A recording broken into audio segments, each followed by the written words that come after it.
Okay, what is going on, guys? Today I'm going to be showing you guys a strategy that I like using when I trade on the market. Currently the market is closed, so I'm not going to be placing any orders. I'm just going to be showing you guys a couple of strategies that I use when I trade the Forex market, especially with gold. So let's go ahead and go to the 4 hour chart. Actually, here we'll go over to the daily chart first and see how it is. So over here, it looks like we have a shoulder and a neck and a shoulder, but it looks like it's not following how it was supposed to. I was expecting it to go down here for the one of the. Let me just draw it out. One of the supports. We'll put a horizontal line over here. Mm, I would assume like maybe here or like down here actually, somewhere around there. Looks like here this seems the best. 1419 is one of the supports that we have, and I'll go ahead and add a resistance, one of the resistance, and we'll put a support here. No, well, you guys can just you'll just be able to trade within the enclosed space that we did for this, and we'll add another one right here. And honestly, that looks great right there. So what you guys would want to do here is once you see it hits the lines on the support, I mean the resistance, you would want to make a sell. And when it comes down all the way to the buy, the support over here or one of those over here is when you'll want to make the buy. So this one looks like a good one over here too. I'd want to lower it maybe like up to here. Yeah. Oh, so one, two, three. Okay, yeah, that looks good.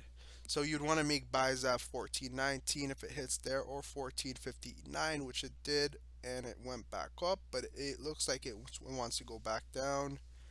Not very strong bull here, just a little bull here.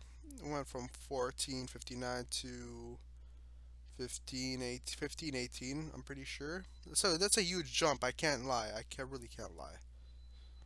But it looks like it wants to go back down from the resistance here, as it did not even touch it, and it just made another candlestick on a daily chart and wants to go down. But as you guys can go on the when you guys go on the 4 hour chart, it looks a whole lot different, and you guys can see, you can tell it's gonna go down here. It just looks a way more clearer than it does on over here. I love using TradingView, and it's just a great trading platform, not platform, a software to see the charts and view them while you trade. So as you guys can see, when we did the lines, you go on the 4 hours, it all looks like where it's supposed to be. Yep, that should be there, that should be there, that over there.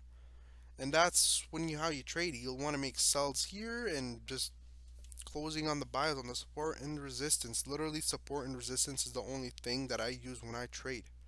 Don't follow anybody's like stupid freaking signals or whatever you call it. Just trade on your own, have your strategy, build your own strategy. If you guys did not like the strategy, this is a just a wonderful strategy you can use without a lot of technical difficulties, if you know what I mean. But you can see here we have the ADX with this, and it'll help you a lot more when you trade as well. So when it goes up here, you guys can see the green, the DI plus went on top of the red, and the trend line, the blue, went right on top of it there. And I would have I should have a line over here putting a trend line maybe like around 19. If it ever crosses it, there should be a pattern. As you guys can see here, the green is when it's on top of the line is its bull. Whenever the red comes in, the bears come in hand. So that's how I trade as well, using the ADX. And you guys can go ahead and follow my input settings for it. It's not a whole lot of that much of, just 14, and the DI length is 14. And I make sure to use lines with the red and for the DI minus, and the DI plus I use green. But for the ADX, just put on it blue. Whatever thickness you want is right all there. But Yeah. Thank you guys so much for watching.